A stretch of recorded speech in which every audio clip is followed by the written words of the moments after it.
ఏంది ఇప్పుడు మీరు చేసిందని అడుగుతున్నాం. మీరు చేసిన పని ఏంది? సర్వేయర్లను నియమిస్తే మొత్తం పోయినట్టేనా? అసలు ఎంత భయంకరంగా ప్రజల్ని మోసం చేస్తున్నారు వీళ్ళు, ఎంత దారుణంగా.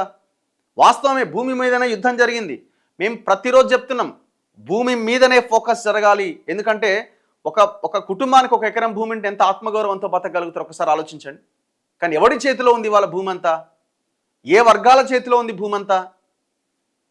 రైతు బంధు పైసలు మీరు లెక్కలు తీయండి.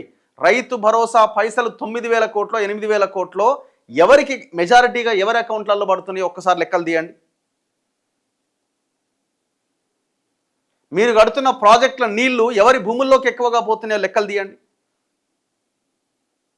సామాన్య ప్రజల చేతిలో ఉన్న ఆ గుంట, అరెకరం, 2 ఎకరాలు ఉంటే ఒకడేమో RRR అనే, ఒకడేమో ఎక్స్టెన్షన్ వైర్లనే, ఒకడేమో రోడ్ అనే, ఇంకోటనే మొత్తం లేపేసారు. ఇక్కడ ఇబ్రహీంపట్నం దగ్గర 30,000 ఎకరాలు తీసుకున్నారు 4th సిటీ పేరుతో.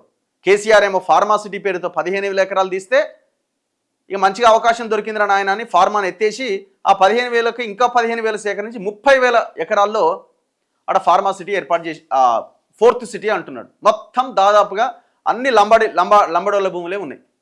మొత్తం అందరం లేపేసింది అక్కడి నుంచి. మీ భూములు పోయినాయా? మీ కుటుంబాల భూములు పోయినాయా? అక్కడ చాలా వెంచర్లు ఉన్నాయి. బటర్ఫ్లై సిటీ అని ఒక వెంచర్ ఉంటుంది, దాదాపు 3,000 ఎకరాల్లో విస్తరించిండు. వాని గుంట భూమి పోయిందా?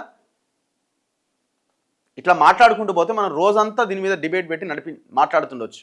ఇవన్నీ కూడా చాలా దారుణమైన, దుర్మార్గమైన మాటలు ఇవన్నీ.